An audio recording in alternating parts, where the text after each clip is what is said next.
గెలుపు ఓటములను సమానంగా తీసుకోవడం స్థితప్రజ్ఞత అంటారు.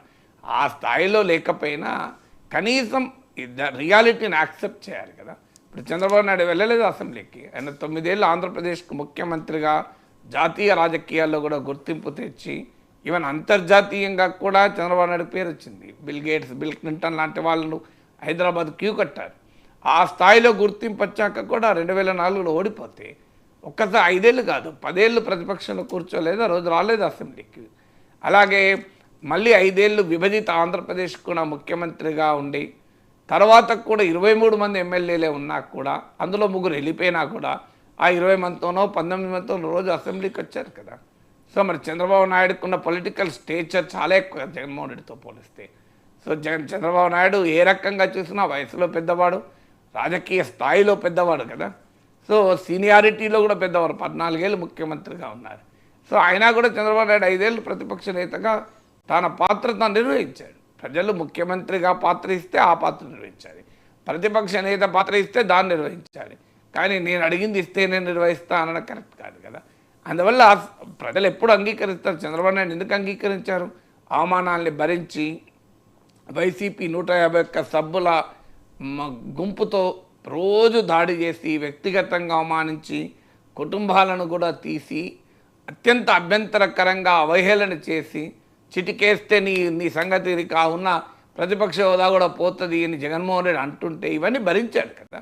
ఇవన్నీ భరిస్తేనే ప్రజలు ఇవాళ ముఖ్యమంత్రి చేశారు. సో అప్పుడు అధికారం 151 మంది వెనకాల ఉన్నప్పుడు బిహేవ్ చేసింది మర్చిపోతే ఎట్లా? సో ఇవాళ వాళ్ళు కూడా చేస్తారు.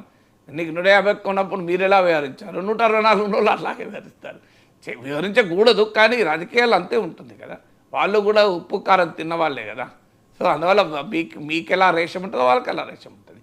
అందువల్ల అది ప్రాక్టికల్గా జరిగేదే అది. దానికి భయపడి అసెంబ్లీకి పోకపోతే ఎలా? అందువల్ల అసెంబ్లీకి వెళ్ళి ప్రజా సమస్యలు లేవనెత్తి ప్రజల పక్షాన నిలబడి పోరాడి అవమానాలను దిగమింగితేనే మళ్ళీ అవకాశాలు వస్తాయి. కానీ నేను అసెంబ్లీకి పోకుండా బయట ఉంటా అంటే అది ఏ రకంగానూ కరెక్ట్ కాదు.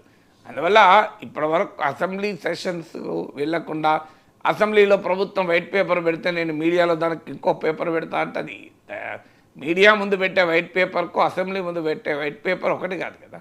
రాజ్యాంగ రీత్యా అసెంబ్లీలో చేసే ప్రతిదానికి ఒక లీగల్ శాంక్టిటీ, ఒక కాన్స్టిట్యూషనల్ శాంక్టిటీ ఉంటుంది. మీడియా ముందు చేసేదానికి ఏం కాన్స్టిట్యూషనల్ శాంక్టిటీ ఉంటుంది? అందువల్ల అసెంబ్లీకి వెళ్ళకపోవడానికి మొదటి కారణం యాటిట్యూడ్. రెండవ కారణం ఏంటంటే అవమానాలను భరించే ధైర్యం లేక, ఆ స్థైర్యం లేక. ఎందుకంటే తాను చేసిన అవమానాలు ఇప్పుడు తిరిగి కొడతాయని తెలుసు. సో అందువల్ల అది ప్రాక్టికల్గా జరుగుతుంది. మరి ఆ రోజు అదే జరిగింది కదా. తమ్మినేని సీతారాం చంద్రబాబు నాయుడు దగ్గర మంత్రిగా పనిచేశాడు. అలాంటి వ్యక్తి స్పీకర్ చేతిలో కూర్చొని అపొలిటికల్గా ఉండాల్సిన వ్యక్తి చంద్రబాబు నాయుడు మీద మాట్లాడింది మనం చూడలేదా? మరి ఇప్పుడు ఈయన కొత్త స్పీకరు ఆయన అయ్యన్న పాత్ర డిఫరెంట్గా ఎందుకుంటాడు? ఆ తమ్మినేని సీతారాంనే ఆదర్శంగా తీసుకుంటాడు కదా. తీసుకునే అవకాశం తీసుకుంటాడని నేను అన్నాను. సో అందువల్ల మీరు 151 మందితో ఎలా ప్రవర్తించారు, 124తో వాళ్ళు అలా ప్రవర్తించారు. కొడాలి నాని కుటుంబ సభ్యులను కూడా తీసుకొచ్చి అసభ్యకరంగా మాట్లాడినప్పుడు ఎమ్మెల్యేలు, సో కొడాలి నాన్ను ఇతర వైసీపీ ఎమ్మెల్యేలు జగన్ వారించి ఉంటే ఇది కాదే ఆ పద్ధతి, వ్యక్తిగతంగా అనకూడదు, రాజకీయంగా మనం ప్రశ్నించాలి అని అంటే ఇవాళ ఈ పరిస్థితి వచ్చేది కాదు కదా. అప్పుడేమో కొడాలి నాని, అంబటి రాంబాబు, రోజా వీళ్ళు రోజు చంద్రబాబు నాయుడు ఏకి పారేస్తుంటే ఎంజాయ్ చేశారు కదా.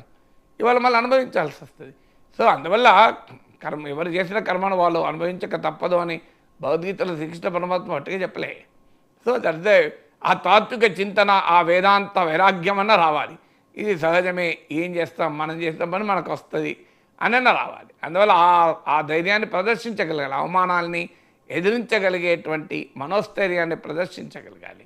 సో అందువల్ల జగన్మోహన్ రెడ్డి అసెంబ్లీకి వెళ్ళకపోవడానికి కారణాలు ఏంటి అని విశ్లేషించారు కన్నా వెళ్ళాల్సిన అవసరం మాత్రం గుర్తించాలి. ఇక కూటమి విజయంలో కీలక పాత్ర వహించాయి సూపర్ 6 పథకాలు. ఆ సూపర్ 6